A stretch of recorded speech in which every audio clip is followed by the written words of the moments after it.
The rhythmic rasp of sandpaper against pine was the only sound in Thomas Tom Miller's small woodworking shop, a familiar comfort that had anchored his modest life for the past decade.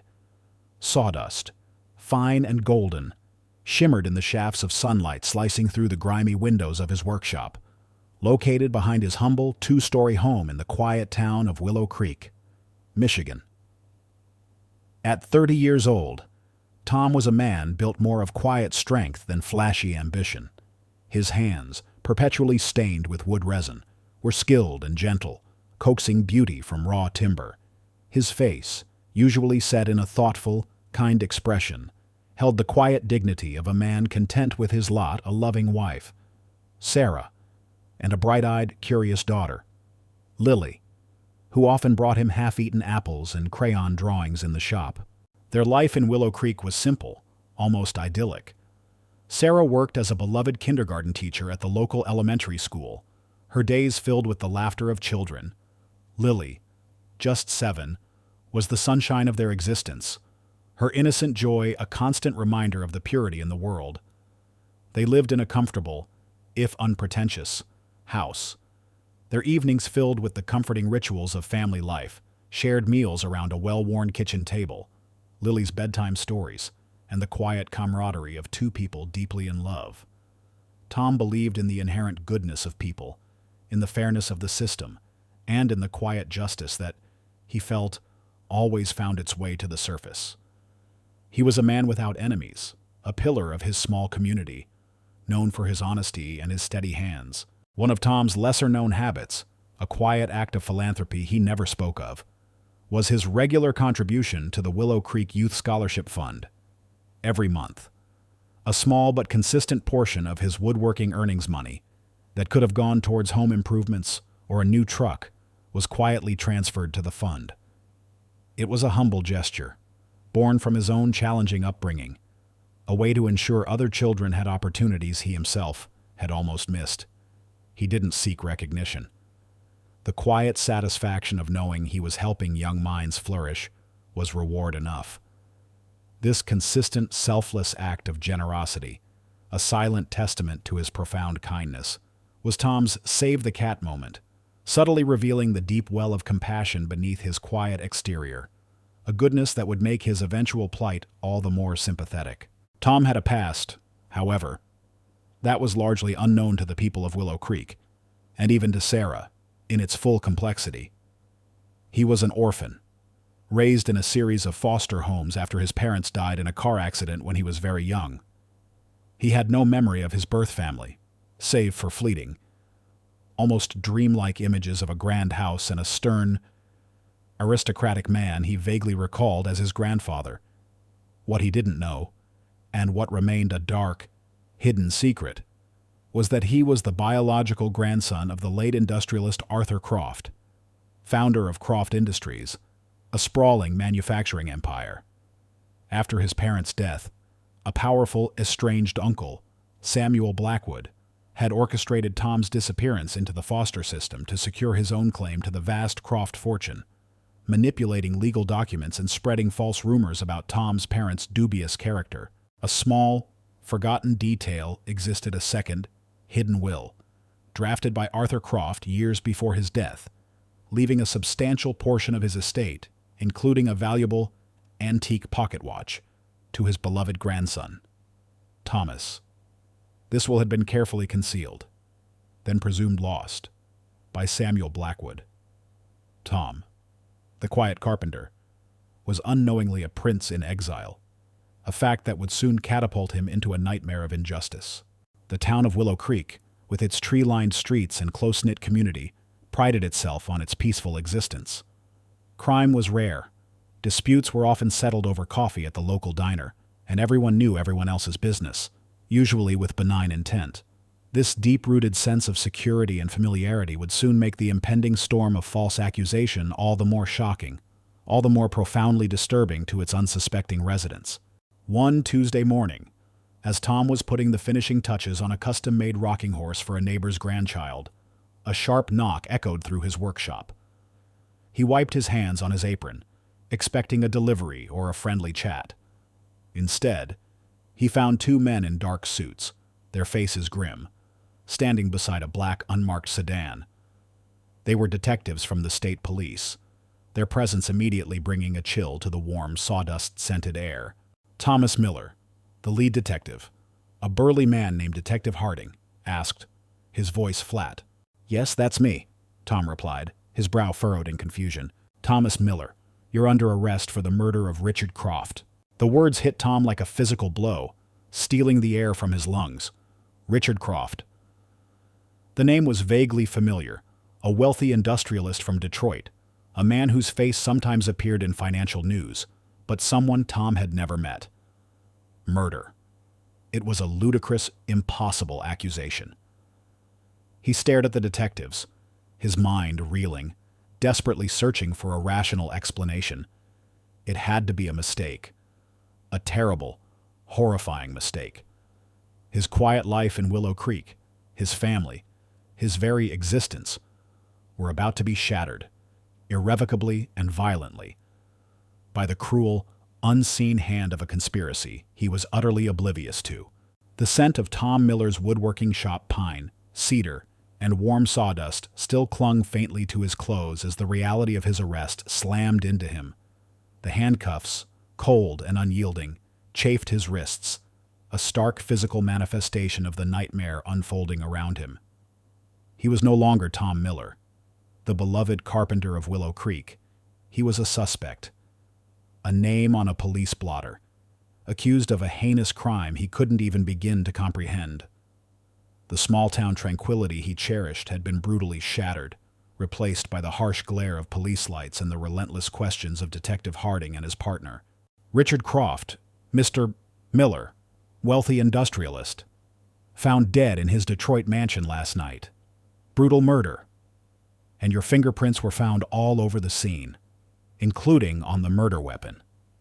Detective Harding stated, his voice flat, devoid of emotion, as if reading from a prepared script. Care to explain that? Tom's mind reeled. Fingerprints, murder weapon. He had never set foot in Detroit, let alone in Richard Croft's mansion. He had never even met the man. That's impossible. I've never been to Detroit. I was here, in my shop, all night, finishing a rocking horse. My wife, Sarah, she can vouch for me. We were with Lily. His voice was hoarse, tinged with a desperate disbelief. He genuinely believed that a simple explanation, a verifiable alibi, would clear everything up. Justice, he felt, was fair. The truth would prevail. But the detectives, their faces set in grim masks of professional skepticism, merely exchanged glances. Your wife's testimony would be biased, Mr.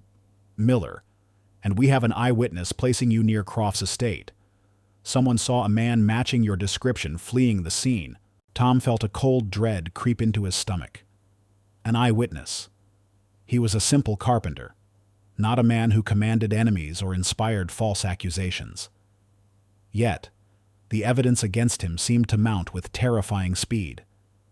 The detectives presented a fabricated motive, a small, entirely fictional debt of tens of thousands of dollars that Tom supposedly owed Croft, a sum that would have been ruinous for his modest business. It was a flimsy motive, easily disproven by a quick look at his books, but in the heat of an investigation, it was enough. The narrative was being meticulously constructed around him, trapping him in a web of lies he couldn't comprehend. The prosecutor assigned to the case, a rising star named Evelyn Reed, was ambitious, sharp, and ruthless. She saw the Croft murder as her ticket to the Attorney General's office. She needed a quick, high-profile conviction, and Tom, a quiet, unassuming man with no political connections or powerful friends, was the perfect scapegoat. She pressed the police for an expedited investigation, ensuring that every piece of evidence, no matter how flimsy or circumstantial, was spun to implicate Tom. She didn't care about truth. She cared about winning. Tom was processed, his dignity stripped away piece by piece. His mugshot, his fingerprints, his personal details all reduced to data points in a system that seemed to have already judged him guilty. He was separated from his family, thrust into the bewildering, terrifying chaos of the county jail. The stench of stale sweat and disinfectant, the clang of cell doors, the guttural shouts of guards and inmates. It was a sensory assault on his quiet nature. His wife, Sarah, appeared at the jail for visits, her face pale and drawn, her eyes swollen from weeping. She brought Lily, whose small hand clutched her mother's skirt, her innocent face etched with confusion and fear. "Daddy, why are you here? When are you coming home?" Lily's questions, innocent, yet heartbreaking, tore at Tom's soul. He tried to reassure them, to maintain a brave front, but the despair was a bitter, metallic taste in his mouth. Sarah, fiercely loyal, immediately sought legal counsel, but their modest savings, carefully accumulated from years of Tom's woodworking and Sarah's teaching salary, were woefully inadequate for a high-profile murder defense. They were forced to accept a public defender, a perpetually overworked and underpaid lawyer named Mr. Henderson, who juggled dozens of cases, each demanding more attention than he could possibly give. Henderson, though well-meaning, seemed overwhelmed by the complexity of the Croft case, its intricate web of circumstantial evidence and powerful prosecution. He encouraged Tom to consider a plea bargain, a shorter sentence in exchange for a false confession, arguing it was their best option. "Mr. Miller, the evidence, circumstantial as it may seem to you, is piling up," Henderson explained, his voice weary. "The fingerprints, the eyewitness, the fabricated debt. It looks bad. Very bad. The prosecutor, Ms. Reed, she's relentless. A plea bargain might be your only way to avoid life without parole." Tom's heart sank. He looked at his public defender, a man who seemed to have already conceded defeat. The system, which he had always believed in, seemed to be closing in on him, suffocating him with its indifference and its hunger for a quick resolution. He felt a profound sense of helplessness, a terrifying realization that his innocence alone was not enough. Then came the trial. The courtroom was a grand, imposing chamber, filled with the murmuring whispers of the public and the stern faces of the jury. Tom, seated at the defense table, felt utterly exposed, his life dissected, his character maligned by a prosecutor who painted him as a cold-blooded killer driven by greed. He watched Evelyn Reed, sharp and articulate, weaving a compelling narrative of guilt, presenting the fabricated evidence with a chilling conviction. His own public defender, overworked and outmatched, seemed unable to counter the prosecution's relentless assault. The prosecution presented the smoking gun, a seemingly irrefutable fingerprint, purportedly Tom's, lifted from Croft's study. They presented a shaky eyewitness, a distant neighbor of Croft's, who claimed to have seen a man matching Tom's description fleeing the mansion in the dead of night. They presented the fabricated financial records, implying Tom's desperate motive. The jury, swayed by the weight of seemingly undeniable evidence and Evelyn Reed's charismatic delivery, deliberated for only a few hours. The verdict: guilty. The word echoed in the courtroom, a death knell to Tom's freedom, to his life. His world, once so warm and vibrant, dissolved into a terrifying void. Sarah gasped, a choked sob escaping her lips. Lily, her innocent eyes wide with confusion, looked at her father, then at the judge, then back at her mother, her small face contorted in a silent plea. As Tom was led away, his mind reeling, his eyes swept across the courtroom. He saw the faces of the jury, grim and self-righteous. He saw Evelyn Reed, a triumphant smirk playing on her lips, her gaze already fixed on her next career move.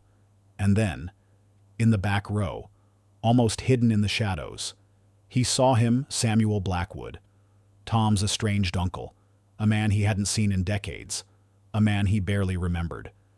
Samuel's face, usually stern and aloof, now held a subtle, almost imperceptible smirk, a flicker of cold satisfaction in his eyes. The sight sent a jolt through Tom, colder than the shackles on his wrists. Samuel Blackwood. Tom knew vaguely that his uncle had been involved in some kind of corporate rivalry with Richard Croft. A chilling realization dawned Samuel's presence. His subtle smirk, the calculated nature of the evidence against him. It wasn't just a mistake. It wasn't just bad luck. It was a frame-up. Tom, the quiet carpenter, had been an unwitting pawn in a much larger, darker game. Samuel Blackwood had orchestrated this, not just to eliminate Croft, but to eliminate Tom, who, unbeknownst to him, was the legitimate heir to a part of the Croft fortune through that hidden second will. In that moment, stripped of his freedom, facing a 20-year sentence in a state penitentiary, Tom Miller made a solemn vow. He would not break. He would not accept this injustice. He would not let his family down. He looked at Lily's tear-streaked face, the image burning into his mind. He would not rely on a flawed system, on overworked public defenders, or on the mercy of a biased jury. He would prove his own innocence. He would learn the law. He would become his own advocate. His quiet life was over.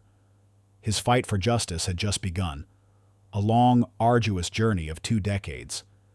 Every single moment dedicated to unraveling the monstrous lie that had stolen his life. The steel door clanged shut with a deafening finality, severing Thomas Miller from the last vestiges of his former life. The air in his new home, Cell Block D of Rivers Correctional Facility, was thick with the stench of stale disinfectant, unwashed bodies, and unspoken despair. The sounds were a constant assault, the guttural shouts of guards, the metallic clang of gates, the low, restless murmurs of hundreds of incarcerated men. Tom, the quiet carpenter who once sought solace in the rhythmic rasp of sandpaper, now found himself adrift in a terrifying ocean of noise and brutality. His initial days were a blur of disorientation and raw vulnerability. He was the new fish, an easy target in the brutal hierarchy of prison life. He observed the unwritten rules, the wary glances, the subtle shifts in power dynamics, the constant undercurrent of threat. His unassuming nature, once a virtue in Willow Creek, was a glaring weakness here. He was mocked for his quiet demeanor, his lack of street smarts. He was soft, easy prey. He saw men beaten for minor transgressions, watched dignity stripped away by indifference and casual cruelty. The idealism he had once held for the justice system crumbled, replaced by a bitter cynicism. Meals were tasteless, hurried affairs in a cavernous mess hall, eaten under the watchful, indifferent eyes of guards. Shower times were rushed, communal affairs, devoid of privacy. Letters from Sarah, filled with heartbreaking updates about Lily's confusion and her own struggle, became his only lifeline, fragile threads connecting him to a world he feared he would never see again. The image of Lily's tear-streaked face in the courtroom burned in his memory, a constant reminder of the promise he had made to her. His initial attempts to explain his innocence to fellow inmates or even sympathetic guards were met with derision or a weary shrug. "Everyone in here's innocent, pal," a grizzled inmate once drawled, spitting on the floor. "Just ask 'em." The system, it seemed, had no interest in individual truths, only in processing bodies. But then, amidst the despair, Tom discovered the prison library. It wasn't grand, just a small, dusty room filled with worn-out paperbacks and a few shelves dedicated to legal texts. Most inmates used it for escapism, but for Tom, it became a sanctuary, a glimmer of light in the overwhelming darkness. He was drawn, almost instinctively, to the law books. Initially, he approached them with a carpenter's methodical precision, breaking down the complex jargon into understandable components, sketching diagrams, creating flowcharts of legal processes. He devoured texts on criminal procedure, constitutional law, evidence, appeals. He spent every moment of his allotted library time, every spare minute in his cell, hunched over the dense pages, his mind absorbing every intricate detail. The law, he quickly realized, was a meticulously crafted machine, and if he could understand its gears, its levers, its hidden flaws, he could, perhaps, dismantle the injustice that had imprisoned him. His commitment to study quickly earned him a new set of nicknames: Bookworm, Lawyer Tom. The mockery continued, but it was tinged with a grudging curiosity from some inmates, and a quiet, almost respectful distance from others. The guards, initially dismissive, began to view him with a mixture of suspicion and grudging tolerance. Then, a harsh reality of prison life forced Tom to put his nascent legal knowledge to an unexpected test. A young, timid inmate named Marcus, barely out of his teens, was brutally beaten by a notoriously sadistic guard, Officer Jenkins, in a remote section of the laundry room. Jenkins then filed a trumped-up disciplinary report, accusing Marcus of assaulting him, a charge that would add years to Marcus's sentence and send him to solitary confinement. Marcus, terrified and without legal recourse, was resigned to his fate.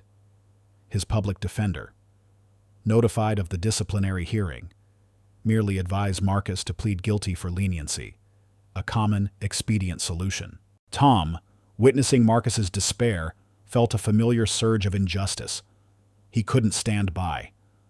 His own agonizing experience of being wrongfully condemned resonated deeply within him. He remembered the feeling of helplessness, the betrayal by a system he had trusted.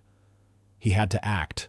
"Marcus," Tom said softly, approaching the younger man in the yard, his voice carrying a quiet authority that surprised them both.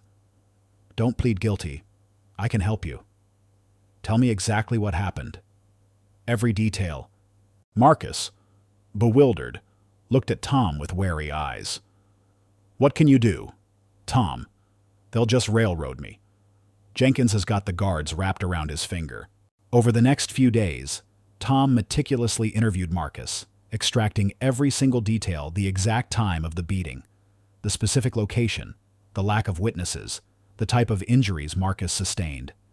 He then studied the prison's internal disciplinary regulations, the procedural guidelines for inmate complaints, and the rights afforded to prisoners.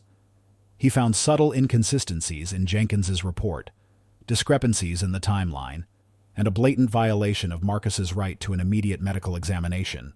Tom sat down and, with a borrowed pen and precious scraps of paper, meticulously drafted a formal grievance, a detailed appeal of Marcus's disciplinary charge. He cited specific prison regulations, relevant state laws, and even a few federal court precedents he had gleaned from his relentless study. He detailed the lack of due process, the evidence of excessive force, and the false accusation. He didn't grandstand, didn't make emotional pleas. He simply presented a logical, legally sound argument, meticulously laid out, just as he would craft a complex piece of furniture. It was a purely intellectual act, driven by a profound sense of justice, a controlled exposure of his newfound talent. The grievance landed on the desk of Warden Thompson, a weary, pragmatic man who had seen countless inmate complaints. He initially dismissed it as another hopeless plea, but then his eyes caught the detailed legal citations, the precise procedural arguments. He frowned, intrigued. The meticulousness was unusual. He sent for the prison's legal counsel, a cynical but sharp lawyer named Mr. Davis, who also served as the prison librarian, overseeing the legal texts. Mr. Davis, a man with a perpetually tired expression and a hidden passion for obscure legal history, reviewed Tom's grievance. His initial reaction was disbelief. An inmate, writing a brief of this caliber. But as he read, his skepticism turned to genuine, quiet astonishment. The arguments were sound, the research impeccable, the procedural loopholes expertly exploited. Davis, a helper to Tom's journey, recognized the raw talent, the brilliant legal mind hidden behind the plain exterior of Lawyer Tom. He had seen many inmates claim innocence. He had never seen one dissect a legal case with such precision. Warden Thompson, swayed by Mr. Davis's assessment, ordered a discreet internal review of the Marcus incident. Officer Jenkins, usually untouchable, found himself facing uncomfortable questions, his carefully constructed lies crumbling under the weight of Tom's precise legal challenge. Ultimately, due to Tom's meticulously documented grievance, Marcus's charges were dropped, and Jenkins received a severe reprimand, a rare victory for an inmate in Rivers Correctional. The news rippled through the cell blocks. Tom Miller, the bookworm, had saved Marcus. The mockery from some inmates continued. Playing lawyer. Huh. But it was tinged with a grudging respect. Other prisoners, desperate for a voice, began cautiously approaching Tom, their eyes filled with a desperate hope. He was no longer just an innocent man wrongly accused. He was a burgeoning legal mind, a beacon of improbable justice within the cold steel walls. But the victory came with its own dangers. Prosecutor Evelyn Reed, still basking in the glow of her past high-profile conviction, caught wind of Tom's unexpected legal acumen. She heard whispers of Lawyer Tom and his unexpected success in challenging prison authority. She saw it as a direct threat, a potential undermining of her carefully constructed victory. Detective Harding, too, felt a surge of unease. They had buried Tom Miller. They couldn't afford for him to dig himself out. They began to monitor Tom, subtly, through their contacts within the prison system, looking for any infraction, any deviation from the rules that could keep him locked away permanently. They were the opposing force, Type A antagonists, whose personal ambitions and past misdeeds made them unwilling to let Tom's case be re-examined.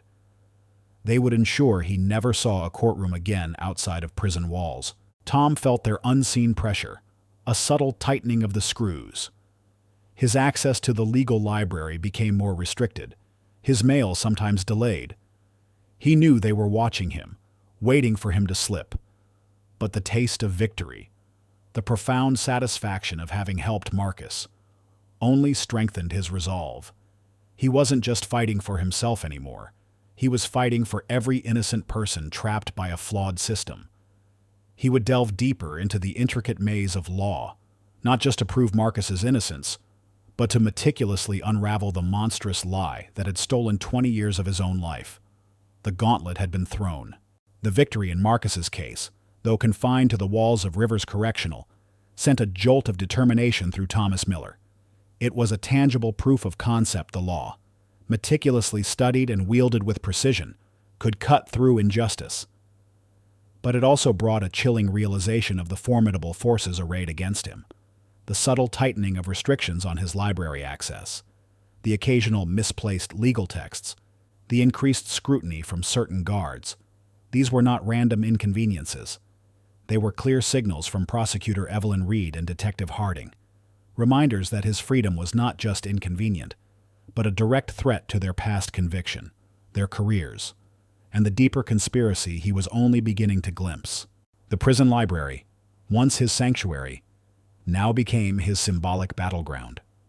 Within its dusty shelves, amongst the forgotten tomes, he would wage his war for truth.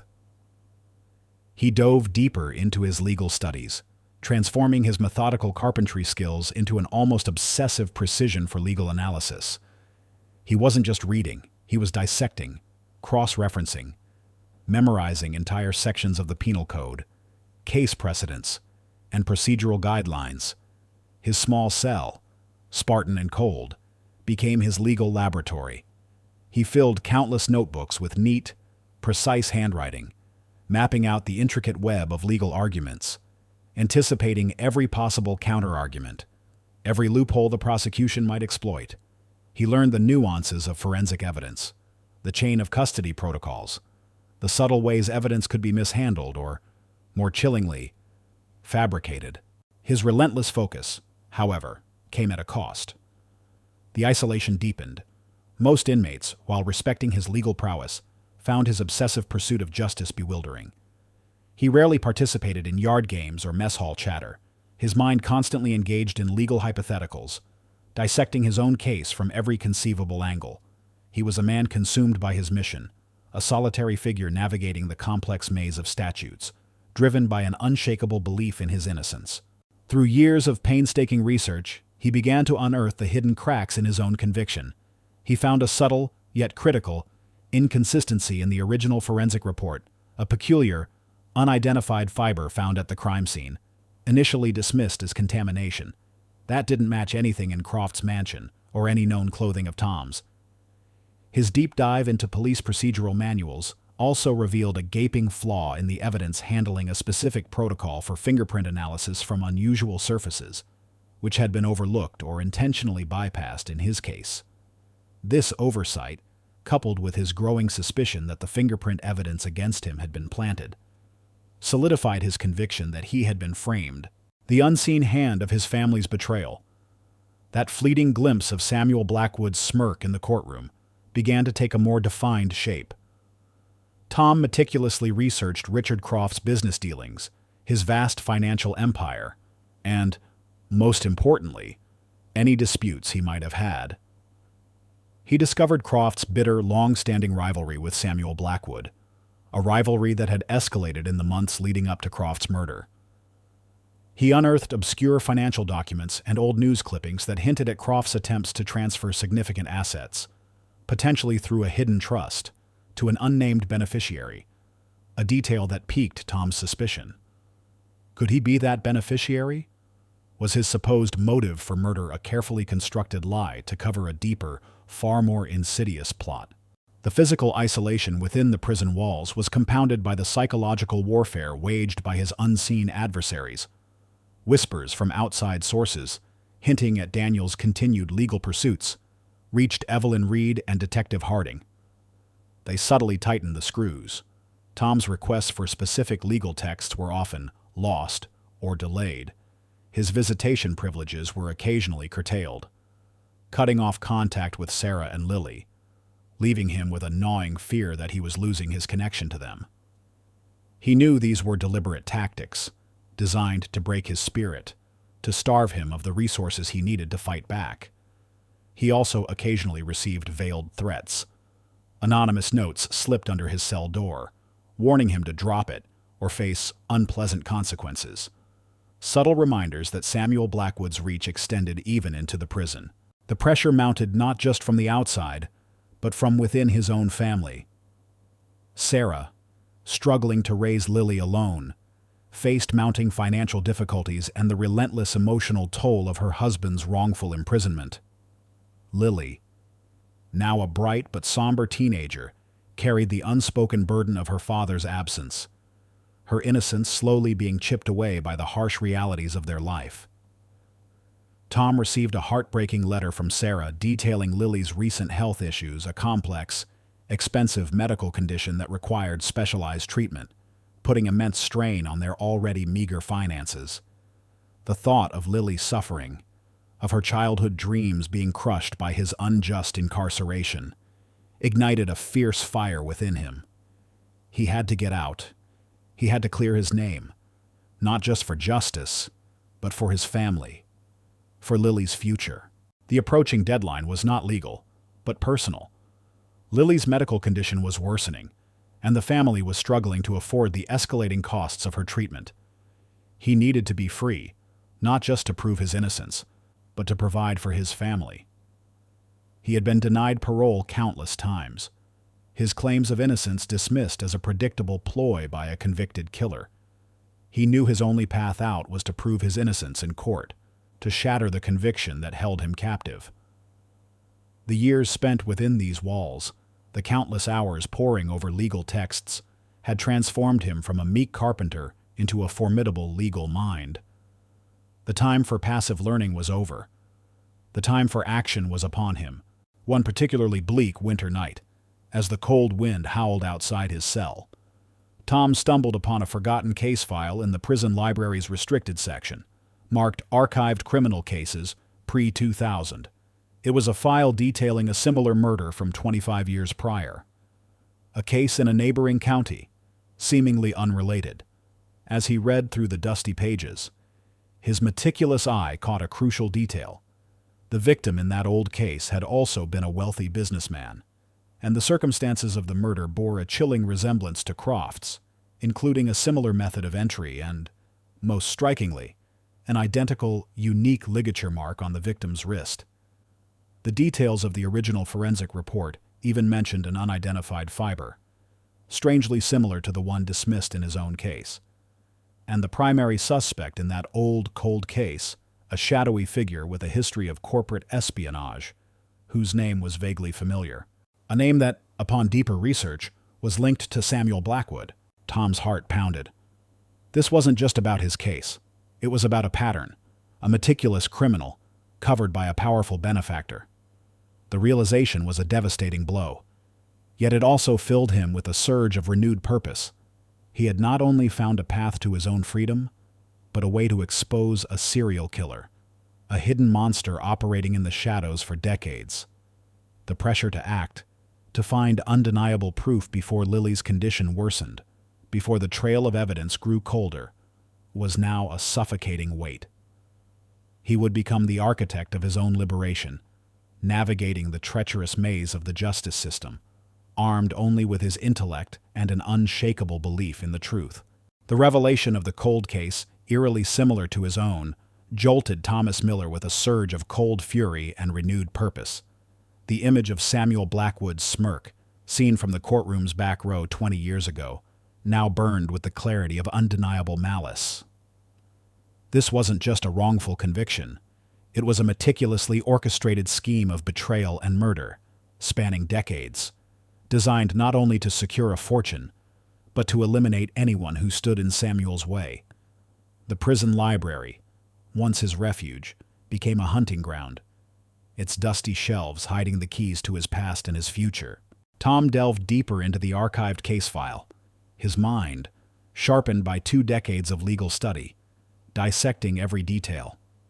The victim in the cold case, a reclusive philanthropist named Elias Vance, had been found dead in his Detroit apartment under mysterious circumstances, ruled a heart attack despite some lingering questions from a junior medical examiner. But the similarities to Croft's murder were chilling, a forced entry that looked like a break-in, but lacked obvious signs of struggle. And crucially, the exact same unique ligature mark on the victim's wrist, a detail eerily overlooked or dismissed in both cases. Tom knew this mark.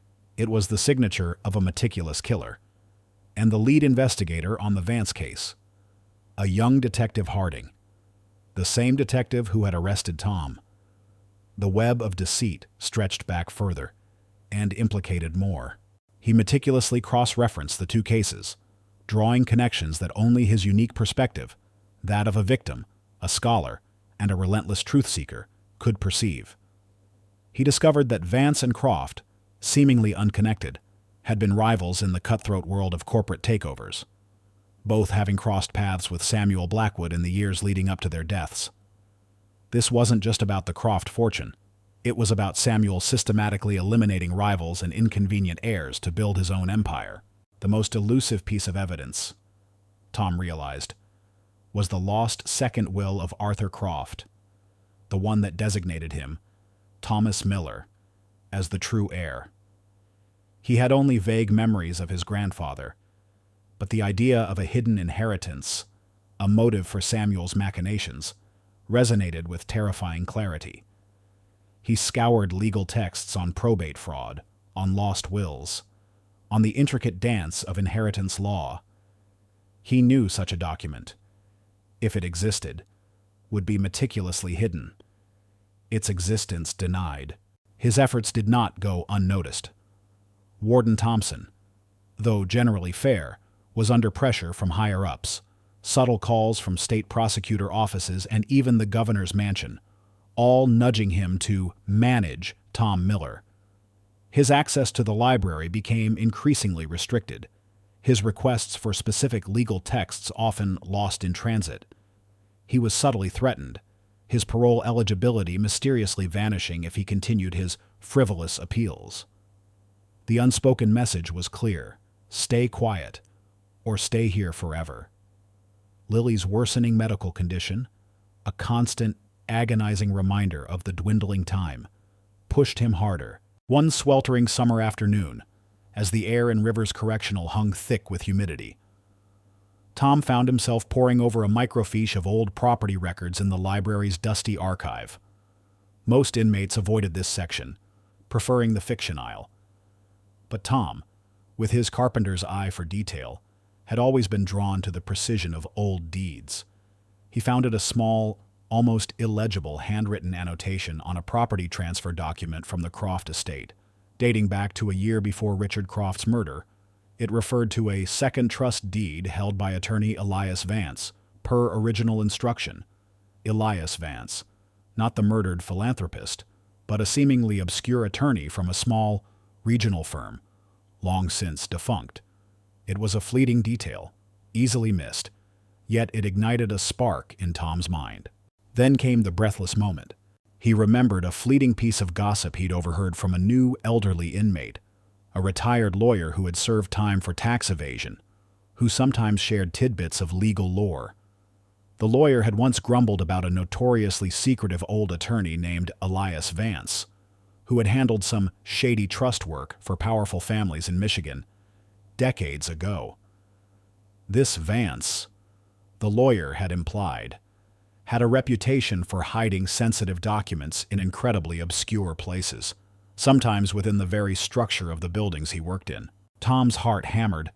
A second trust deed. Attorney Elias Vance. Hidden documents. The pieces clicked with horrifying precision. He needed to find that document. It was the linchpin, the undeniable proof of his inheritance, and thus, Samuel Blackwood's motive for framing him. He was interrupted by the sudden appearance of Officer Jenkins, the sadistic guard Tom had exposed in Marcus's case, now back on duty, his face contorted with malice. Jenkins, knowing Tom was a problem, had been explicitly ordered by higher-ups to keep a closer eye on him. He saw Tom hunched over the microfiche reader, his face a mask of intense concentration. Lawyer Tom, still digging up old bones, Jenkins sneered, his voice dripping with contempt. You should be in the yard, enjoying your 20 years, not dreaming of freedom you ain't never gonna get. He leaned over Tom, his breath foul. Heard you were poking around the Vance case, too. Don't go making trouble. Miller, some secrets are better left buried. His tone was a veiled threat, a chilling confirmation that his investigations were being watched, and that there was indeed a deeper, darker hand at play. Tom refused to be intimidated. He pushed past Jenkins, his mind racing. He had to act. He had to find that document. He remembered a subtle architectural detail he'd seen in a blurry old photograph of the defunct Elias Vance Law Office building, a small, ornamental keystone above the main entrance that seemed slightly out of place. It was a long shot, but his intuition, honed by 2 decades of relentless study, screamed at him. He managed to get a rare, supervised visit to the prison's main medical facility, feigning a minor ailment. While there, he subtly observed the nurse on duty, a kind older woman named Martha. He'd seen her bring in daily newspapers from outside, during a moment when her back was turned. Tom quickly glanced at the local Michigan paper she was reading.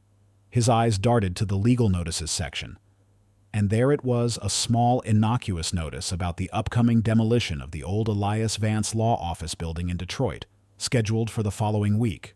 A cold dread, mixed with a surge of desperate resolve, washed over him. Time. He was running out of time. The building, and with it, potentially the last remaining evidence of his innocence, was about to be destroyed. Lily's face, pale and suffering, flashed in his mind. He had to find a way to get outside, to stop that demolition, or at the very least, to get a message out. Then, a moment of profound revelation, the unveiling of his true talent. Tom returned to his cell, his mind a whirlwind of information. He knew the demolition date. He knew where the evidence might be hidden. He knew he couldn't leave the prison. He had to think like a lawyer, like an architect, like a man desperate for justice.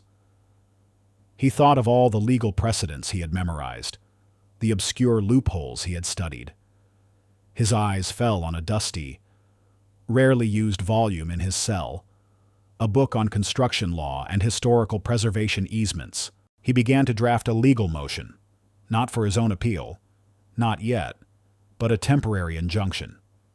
He meticulously cited obscure environmental protection acts, historical preservation statutes, and even a little-known municipal ordinance about asbestos removal in pre-1950s buildings that required extensive pre-demolition surveys. He made it deliberately complex, full of legal jargon, designed to confuse and delay, to buy him time. He knew it was a long shot, a Hail Mary pass. He then wrote a desperate, coded letter to Mr. Roberts, the prison librarian, subtly hinting at the discovery of the cold case link, the potential hidden document, and the imminent demolition. He disguised it as an academic query about historical building regulations, embedding the crucial information within innocuous legal questions. He knew Roberts, a former lawyer with a soft spot for justice, would understand the deeper meaning. This was his one chance, his only lifeline to the outside world. He sealed the letter, his fate and Lily's future, hanging precariously in the balance. The gauntlet had become a race against time, against destruction, and against the formidable power of a man who would kill to keep his secrets buried. The air in the Wayne County Circuit Court was thick with anticipation. 20 years had passed since Thomas Miller was unjustly condemned. And now he stood before the scales of justice once more, not as a meek defendant, but as his own advocate. The courtroom, an imposing chamber of dark wood and hushed whispers, was packed.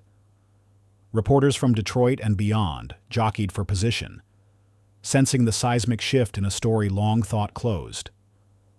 Prosecutor Evelyn Reed, her ambition undimmed by 2 decades, sat at the prosecution table, her face a mask of determined confidence. Beside her sat Detective Harding, older, grayer, but still radiating a quiet hostility. In the back, almost hidden by the crush of spectators, sat Samuel Blackwood, his face a careful blank, his eyes, however, betraying a flicker of unease. Tom, dressed in a simple, borrowed suit, felt the eyes of the courtroom upon him. His 2 decades in Rivers Correctional, spent meticulously dissecting legal texts, had stripped away any youthful naivete, replacing it with an unwavering resolve. He was representing himself. A decision that had drawn skepticism from the legal community, but quiet admiration from Mr. Roberts, the retired lawyer and prison librarian, who had agreed to act as his legal advisor, sitting quietly at the defense table.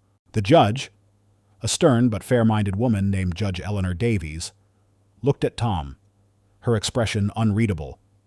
"Mr. Miller, are you prepared to present your case for post-conviction relief?"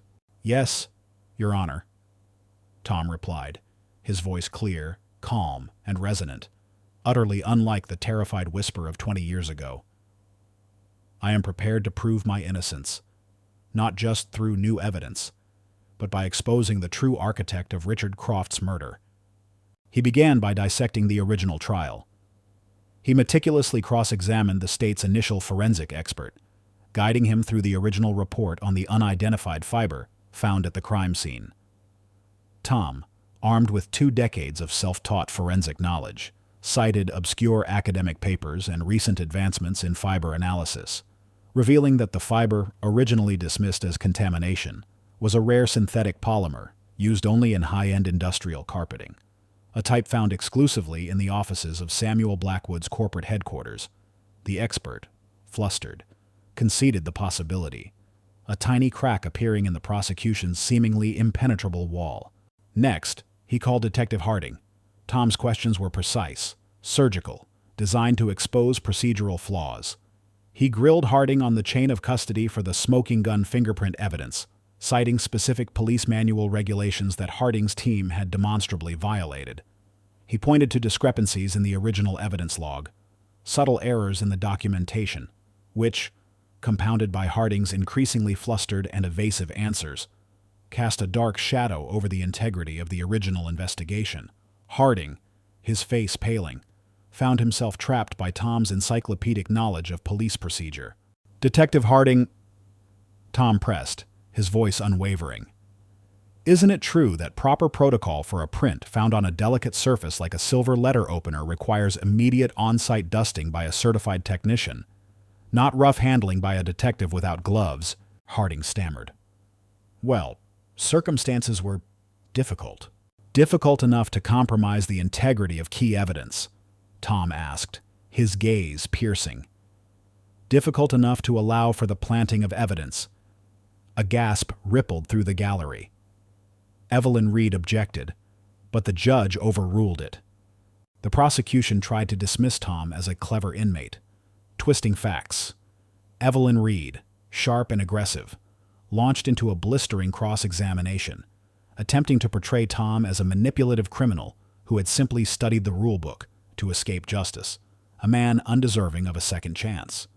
She reminded the jury of his lack of a formal legal education, his biased perspective. Then came the breathtaking moment. "Mr.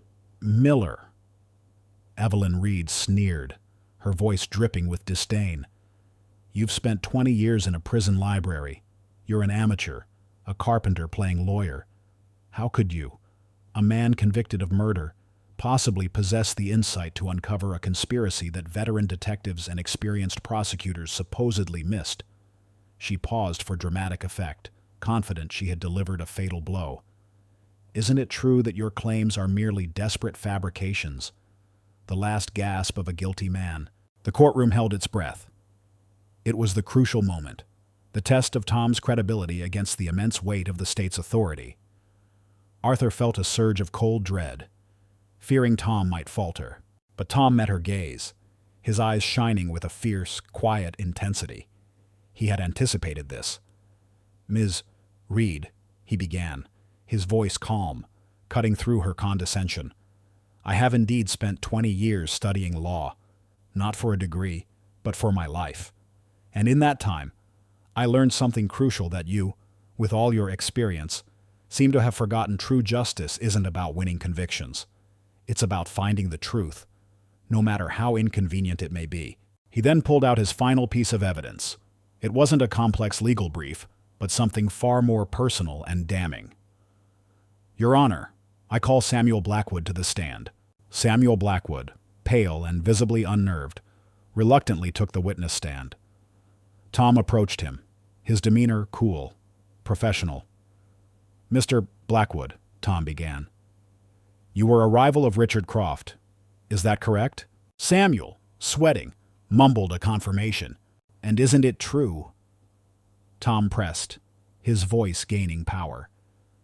"That Richard Croft had a secret, second will, drafted years before his death, that would have left a significant portion of his estate to his biological grandson, Thomas Miller, a grandson you had successfully hidden away in the foster system to secure your own inheritance." He held up a copy of the obscure property transfer document he'd found, referencing attorney Elias Vance. Samuel's face drained of all color.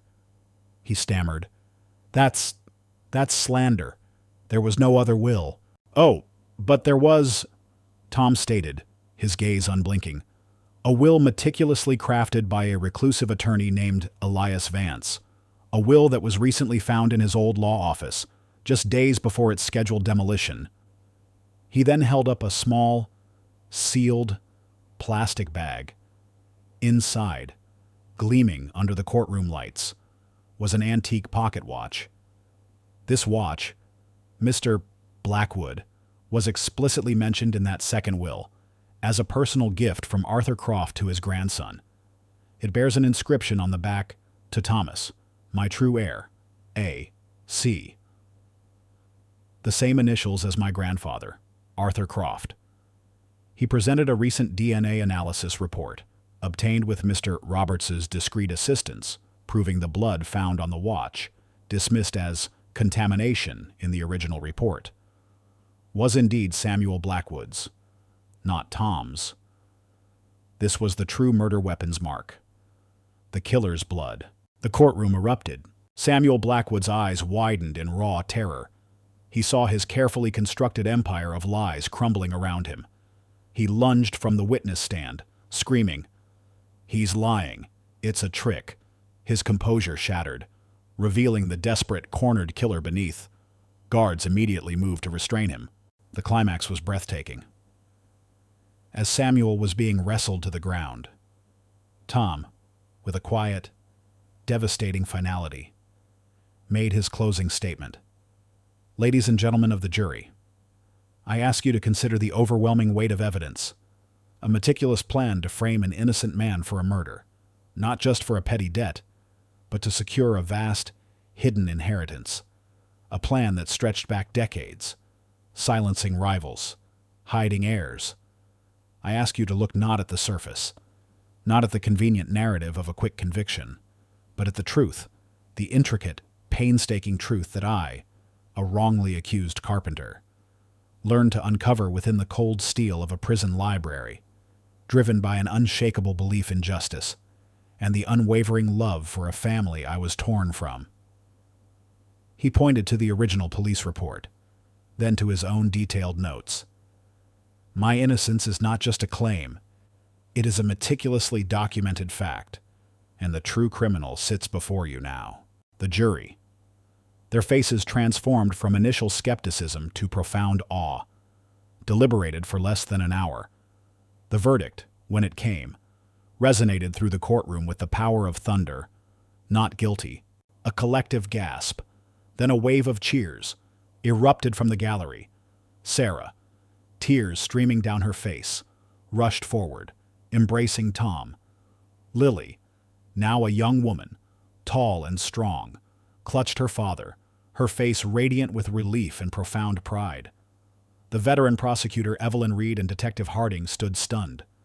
Their careers, built on a false conviction, now irrevocably shattered. The public, who had followed the dramatic trial, were in awe of Tom Miller, the carpenter turned legal scholar, the innocent man who had spent 2 decades fighting for his freedom and ultimately exposing a vast, hidden conspiracy. His victory was not just his own. It was a triumph for justice itself, a testament to the enduring power of truth. The deafening roar of the not guilty verdict still echoed in Thomas Miller's ears, a symphony of liberation that drowned out 2 decades of prison clang and bitter silence. The embrace of Sarah, her face etched with years of pain, but now radiant with joy. And Lily, a strong, intelligent young woman he barely knew as an adult, was a physical balm to his soul. Outside the courtroom, a throng of reporters, cameras flashing like summer lightning, clamored for his story. Justice, a slow and agonizing process, had finally arrived. The legal fallout from Tom's vindication was swift and absolute. Samuel Blackwood, stripped of his composure in the courtroom, was formally charged with the murder of Richard Croft, the murder of Elias Vance, the philanthropist from the cold case Tom uncovered, fraud, and a litany of other charges related to his corporate manipulations. His vast, ill-gotten empire crumbled, seized by federal authorities, its dark foundations exposed for the world to see. He faced multiple life sentences, his avarice leading him to a solitary confinement far harsher than any he had inflicted upon Tom. For prosecutor Evelyn Reed and Detective Harding, the repercussions were equally devastating. Their careers, built on a false conviction and a willful blindness to truth, imploded. Both were disbarred and stripped of their badges, facing their own criminal investigations for obstruction of justice and potential complicity. Their public apologies, forced and hollow, were met with widespread contempt. The system, once seemingly impenetrable, had begun to self-correct, albeit painfully. Tom, however, felt no malice.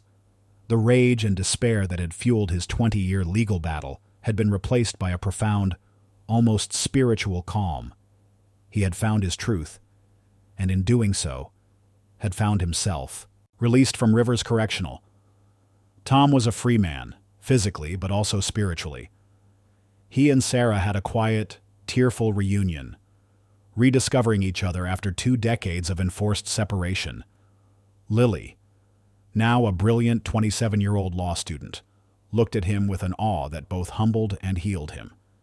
She had chosen law because of him, determined to ensure no other family suffered as theirs had. The state offered Tom a substantial financial settlement for his wrongful conviction, a sum that dwarfed anything he could have dreamed of as a carpenter. But wealth, he realized, held little allure. His years in prison had taught him the true currency of life freedom, truth, and human connection. He decided to use the settlement not for personal luxury, but for a purpose far greater than himself. He established the Innocence and Justice Project, a non-profit legal aid organization dedicated to overturning wrongful convictions. Based in Detroit, but serving all of Michigan. The organization was a direct extension of his life's work. He didn't just fund it. He became its heart and soul. He recruited a small team of dedicated pro bono lawyers, forensic experts, and investigators, many of whom were inspired by his story.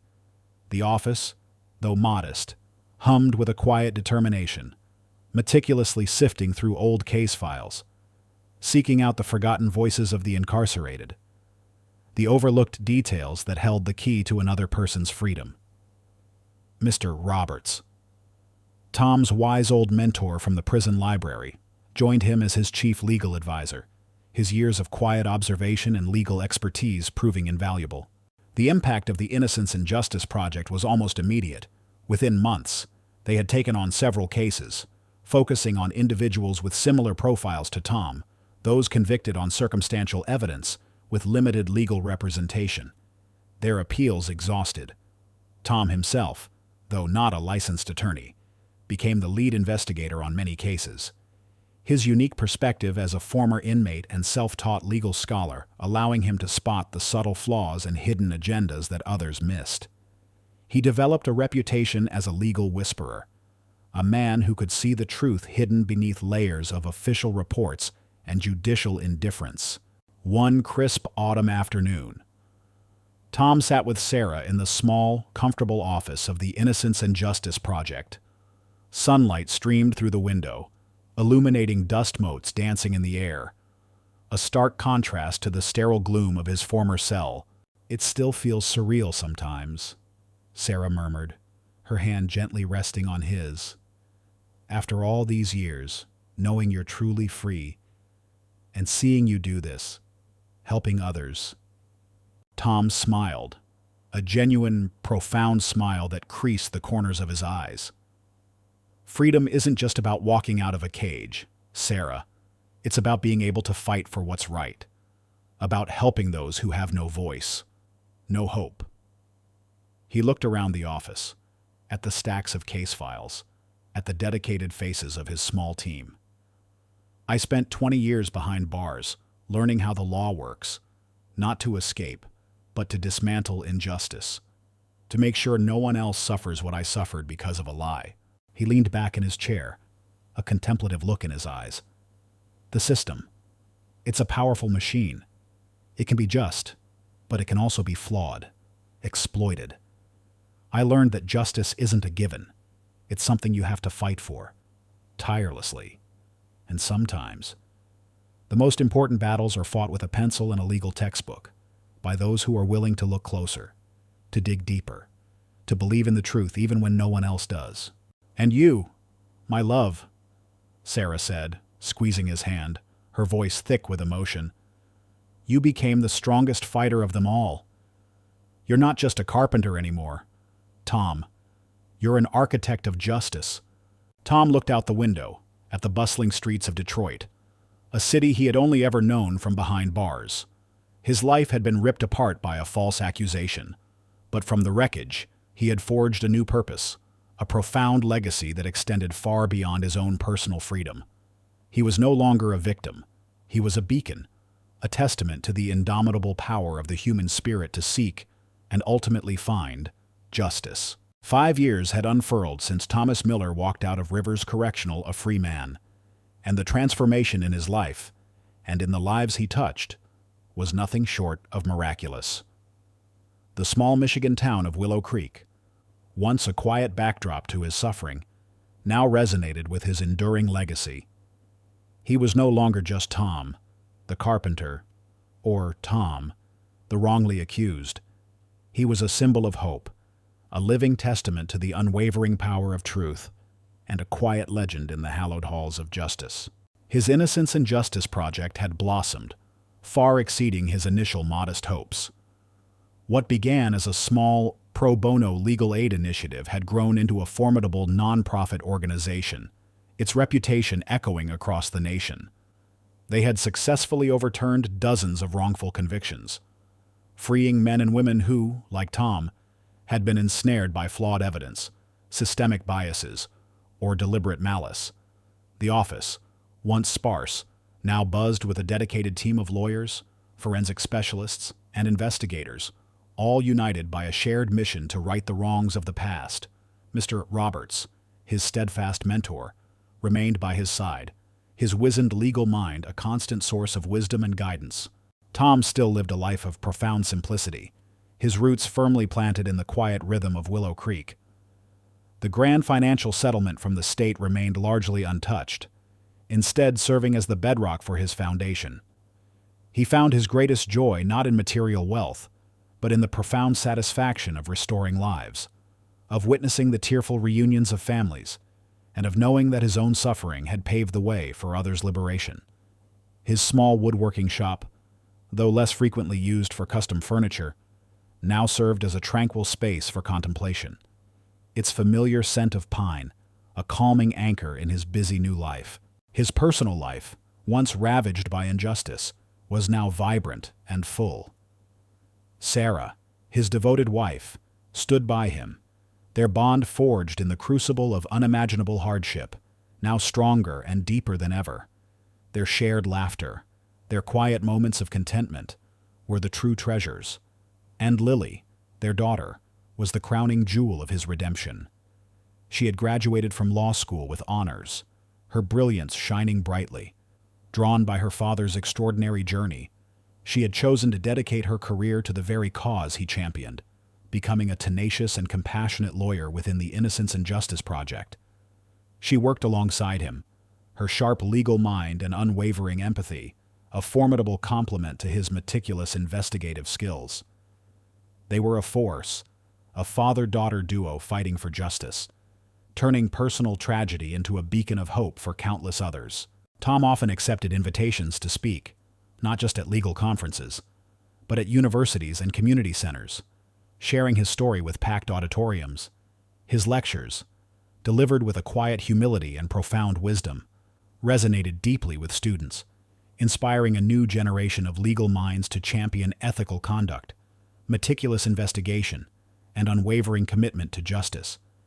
He spoke of the fragility of truth, the insidious nature of systemic flaws, and the indomitable power of the human spirit to endure, to learn, and to fight for what is right, even from behind bars. One crisp autumn afternoon, the air smelling of fallen leaves and wood smoke, Tom walked along a winding, tree-lined path that led to the Willow Creek Youth Scholarship Fund office, the same fund he had quietly contributed to for decades. Lily walked beside him, her arm linked through his, her laughter echoing softly in the cool air. He felt the familiar freedom of the open sky, the gentle breeze on his face, a sensation he had yearned for during 20 long years of confinement. As they reached the small, unassuming building, a flurry of white wings suddenly erupted from a nearby oak tree.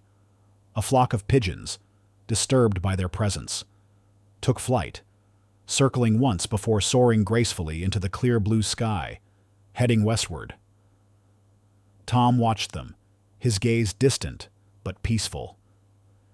He reached into his pocket, his fingers closing around the cold, smooth metal of the antique pocket watch, the one that had been the tangible proof of his innocence, his grandfather's forgotten legacy. He felt its familiar weight, not as a reminder of past pain, but as a symbol of the profound journey he had undertaken. He smiled, a deep, contented smile that reached his eyes, now free from the shadows of despair, filled instead with boundless hope and a quiet, unyielding peace. The watch in his hand, the sun on his face, the laughter of his daughter by his side, and the enduring symbol of the soaring pigeons all converged into a single, perfect moment of vindication and profound serenity. Thomas Miller, the carpenter who found his voice in the cold steel of justice, had built a legacy far stronger and more enduring than any structure of wood or stone. If this story stirred your heart, if it reminds you that courage can alter destinies and that light always finds a path even in the deepest darkness, please leave a comment. Share this story with those who need inspiration. Like, subscribe, and hit the bell to never miss our upcoming stories.